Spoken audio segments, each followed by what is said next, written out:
এইটা কিরকম? আরে কি বলিস, এত মজা! আমি তো প্রতিদিনই খাই। আচ্ছা ইউসুফ, তুমি কি কখনো মিষ্টি পানির প্রবাহ দেখেছো? কারণটা হচ্ছে ইউসুফ জননীহীন। ইউসুফের রক্ষণাবেক্ষণ করতে আমি রাহেলার কাছে অঙ্গীকারাবদ্ধ। আর দ্বিতীয়ত, প্রত্যেক পিতামাতাই তার সন্তানের প্রতি অতি সতর্ক থাকবেনই। লোকজন নানান ধরনের কথা বলে যে তোমাদের পিতা তোমাদের বিশ্বাস করে না, ইউসুফকেও তোমাদের সাথে প্রেরণ করে না। আজ না হয় ইউসুফ ওদের সাথে যাক, তাহলেই তো মানুষের কটু কথা বন্ধ হবে। ইউসুফ এখনো বাচ্চা রয়েছে। তাছাড়া আমি এটা ভালো করে জানি, মরুভূমিতে যাওয়া, কাজে অন্বেষণ করা ইউসুফের জন্য উপকারী ও শিক্ষামূলক। কোনো শিক্ষাই তাড়াহুড়া করে হয় না, কিন্তু তোমরা তাড়াহুড়া করছো। কিন্তু আমরা তো আরো ছোট থাকতে মরুভূমিতে গিয়েছি। তোমরা তো একা যাওনি, আমিও তোমাদের মতো করে ইউসুফকে নিজে সঙ্গে করে নিয়ে যাব। ক্রমান্বয়ে কাজ শেখাবো, কিন্তু একা পাঠানো মোটে সহিও নয়। আব্বাজান, আমরা কিন্তু পারবো ওকে কাজ শেখাতে। আর আমরা কিন্তু ওকে বড় ভাইয়ের মতনই স্নেহ করে থাকি। দেখো, আমিও চাই ইউসুফ বেড়ে উঠুক, কর্মদক্ষতা ও অভিজ্ঞতা তারও হোক, কিন্তু এখনো অনেক ছোট। পিতামাতার মহাব্বত ও খেলার সঙ্গীদের ছেড়ে সারাদিন রোদের মধ্যে থাকবে কি করে? আর তাছাড়া তোমাদেরও এখনো বায়না করার সময় আসেনি যে তোমরা তাকে এখন মরুভূমিতে নিয়ে যাবে। আমরা তাকে এত আনন্দে রাখবো যে আপনার কথা, এই বাড়ির কথা সে ভুলেই যাবে। ইস, কি যে মজা! ঝর্ণা থেকে পানি পান আর নাহারে খেলা। আরে আমরা সব ভাইরা মিলে একসাথে মজা করব, বিনোদন করব, খেলা করব, কুস্তি লড়বো, কি যে মজা হবে! আর আমরা তো সেখানে প্রতিদিনই গরম দুধ আর গোস্ত বিরিয়ানি খাই। আমরা বুঝতে পেরেছি আব্বাজান আমাদের বিশ্বাস করেন না। তোমাদের প্রতি আমার বিশ্বাস রয়েছে, কিন্তু মরুভূমির নেকড়েদের প্রতি কোনো বিশ্বাস নেই।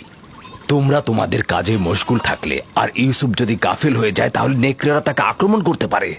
আর তাছাড়া তো আমি খোয়াবেও দেখেছি নেকড়েরা ইউসুফকে আক্রমণ করছে। এটা কি আপনার বায়না ছিল আব্বাজান?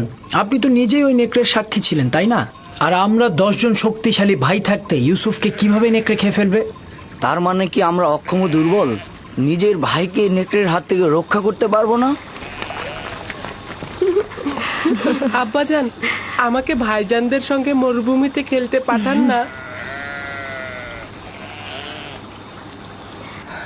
পুত্র আমার, তুমি এখনো অনেক ছোট, তোমার উচিত সমবয়সীদের সঙ্গে বাড়িতেই খেলা। কিন্তু আব্বাজান, আমি তো বড় হয়ে গেছি, আমি ভাইজানদের সাথে খেলতে চাই। আমাকে তাদের সঙ্গে যেতে দিন না আব্বাজান। এখন কি বলবেন আব্বাজান? ইউসুফ তো নিজেই আমাদের সাথে যেতে আগ্রহী। আব্বাজান, আমরা ইউসুফকে দেখে রাখবো, আপনি কোনো চিন্তাই করবেন না। দিন না আব্বাজান, আমি ভাইজানদের সঙ্গে মরুভূমিতে খেলতে যেতে চাই। দিন না আব্বাজান।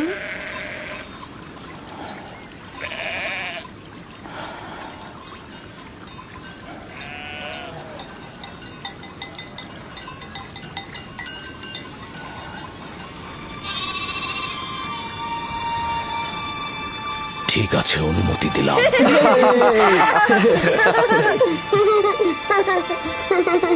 শুকরিয়া জ্ঞাপন করছি আব্বাজান, খুবই ভালো। ইউসুফ, চলো যাই। চলো যাই। সবুর করো, ইউসুফকে প্রস্তুত করে দেই। এসো পুত্র আমার।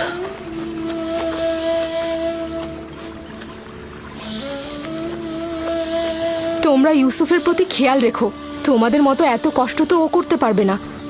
আপনি একদমই চিন্তা করবেন না আম্মাজান, আমরা তাকে কষ্টই করতে দিব না।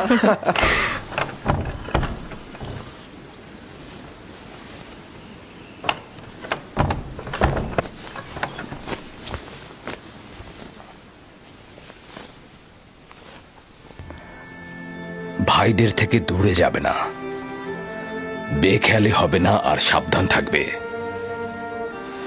এই পিরানটি পরিধান করো আমার আব্বাজান।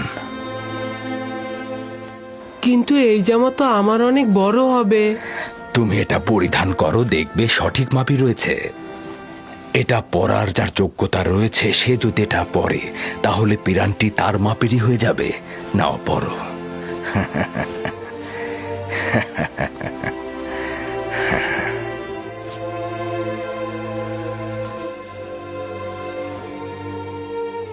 আব্বাজান, এইটা তো আমারই মাপের। এই পিরানটি বেহেশত থেকে আমার দাদাজান ইব্রাহিম নবীর জন্য এসেছিল। ইব্রাহিম খলিলুর রহমান, তিনি আবার আমার আব্বা ইসহাক নবীকে দিয়েছিলেন। আমার আব্বাজান আমাকে দিয়েছিলেন, আর আমি তোমাকে দিলাম।